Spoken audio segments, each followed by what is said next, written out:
Bueno, pues hoy venimos con la continuación de la Revolución Francesa y es que Godedoch tenía toda la razón.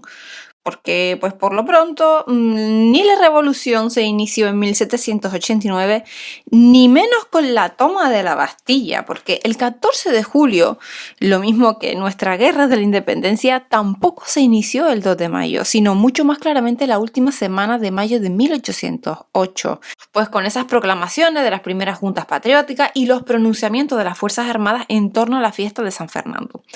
Pero una y otra fecha, ya sea 2 de mayo y 14 de julio, se inventaron después, y por motivos muy diversos. Tampoco la Revolución Francesa no fue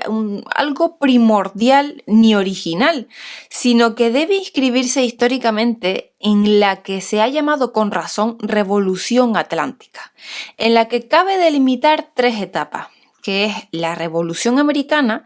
que estallaba formalmente el 18 de abril de 1775 en el choque armado de Concord y se ratificaba en la Declaración de Independencia el 4 de julio de 1776, la Revolución Francesa y la Revolución Hispanoamericana, cuyos primeros chispazos son de 1810, pues con motivo de la caída de Sevilla, la capital de América, en manos de Napoleón. Y estas tres fases de la misma Revolución Atlántica están interconectadas y dependen de la corriente pues de ideas y principios alumbrados pues, por el movimiento ilustrado del siglo XVIII. La Revolución Francesa, de la que ahora pues nos ocupamos realmente, tiene como antecedente esencial a la Revolución Americana, con la que conecta a través de la figura del general Marqués de Lafayette, un actor pues más que importantísimo de una y otra, ¿no? Y miembro pues más que relevante de la Asamblea de Notables de 1787, que es el auténtico inicio histórico de la Revolución. La Asamblea de Notables se celebró a fines de febrero de 1787 y provocó la destitución del ministro de Finanzas, que era Calonne, y este señor, bueno, pues proponía la igualdad de los franceses ante los impuestos, de los que estaban exentos los dos estamentos privilegiados, que eran clero y nobleza, por lo que las cargas recaían principalmente sobre lo que era la burguesía o el estado llano, pues que estaba alejada del gobierno, pues por el monopolio ejercido para los cargos públicos por la nobleza de Francia. El reformismo borbónico del siglo XVIII en España, desde Felipe V a Carlos IV, con su apogeo en el reinado de Carlos III, que murió en vísperas de la Revolución Francesa, había permitido mucho mejor el acceso de la burguesía a los cargos públicos, o sea, nobleza de toga, Golilla, partido del conde de Floridablanca, José Moñino, frente a las pretensiones monopolistas del partido nobiliario militar, acaudillado por el conde de Aranda y nutrido por los manteístas universitarios, que eran alumnos ricos de las filas nobiliarias. La burguesía o estado llano en España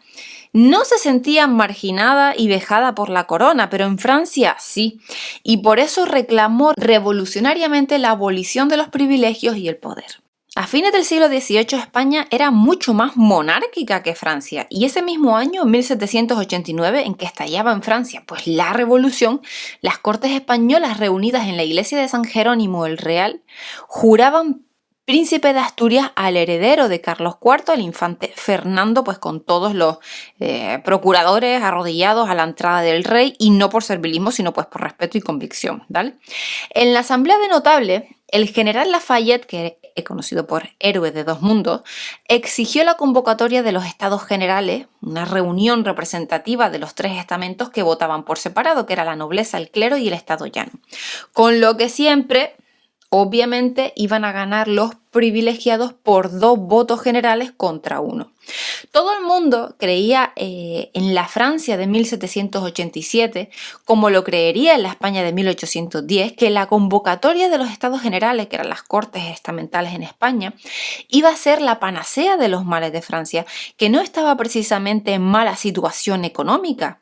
porque era la nación más rica y poderosa de Europa, sino aquejada por un gran descontento social, sobre todo en el estamento burgués, más numeroso y mucho más influyente desde luego que en España, por supuesto, donde faltaban décadas para que se pudiera hablar de una auténtica clase media, ¿no? Sin embargo, en Francia, en 1787 y en 1789, en plena revolución, nadie ponía en cuestión a la corona ni del Helo. O sea, la Revolución Francesa inicialmente nada tuvo de republicana, para nada. El ministro principal y protagonista de la Asamblea de Notables, que era el obispo Loménie de Briand, apeló tras disolverse la Asamblea sin resolución alguna al Parlamento de París. Los parlamentos de Francia eran instituciones regionales, pues dedicadas preferentemente a la administración de justicia, no órganos representativos ni legislativos, pero su intervención era obligatoria para el registro y aplicación de las leyes ejecutivas. El Parlamento exigió la convocatoria de los Estados Generales y como los demás parlamentos le apoyaron, pues el rey Luis XVI, abúlico y escasamente despótico, pero de ninguna manera imbécil, o sea, todo lo contrario, porque era inteligente y poseía sentido de Estado y de la nación, disolvió los parlamentos en 1788. Y los parlamentos ponen muchas trabas a su disolución, mientras se forma aceleradamente un partido patriota, ¿no? el que llevó el mismo nombre en la Revolución Americana, con numerosos comités de correspondencia en cuyo funcionamiento tuvieron mucho que ver las logias masónicas dedicadas siempre a la promoción de los ideales ilustrados que se cifraban en un lema de la orden esotérica que luego asumió la revolución, que era Liberté, Égalité et Fraternité. Y esto no quiere decir que la masonería fuese la fuente para nada de la revolución, pero sí, como he indicado en este episodio de hoy, un importante caldo de cultivo para la revolución. En el Partido de los Patriotas formaban nobles progresistas como Lafayette, no pocos clérigos ilustrados y numerosos políticos nuevos de extracción hidalga como Mirabeau o más popular como Robespierre y Danton. El núcleo principal del Partido de los Patriotas estaba formado por profesionales de provincia, sobre todo abogados.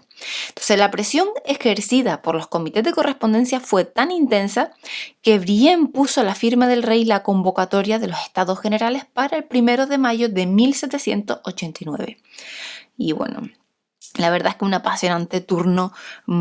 político captaba la atención universal de los franceses, porque aunque hoy se difumina ante nuestra perspectiva, ¿no? Desde la Asamblea de Notables, un arbitrista ídolo del Estado llano como Necker había sustituido al anterior ministro de Finanzas, Calonne, pero la economía francesa,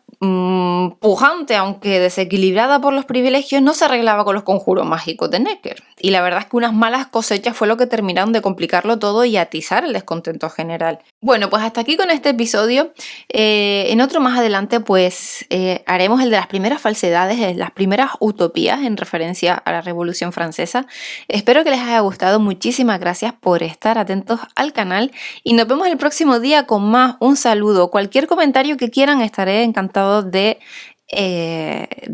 verlos, ¿no? Y contestarles. Así que, bueno, que tengan una maravillosa semana. Hasta luego.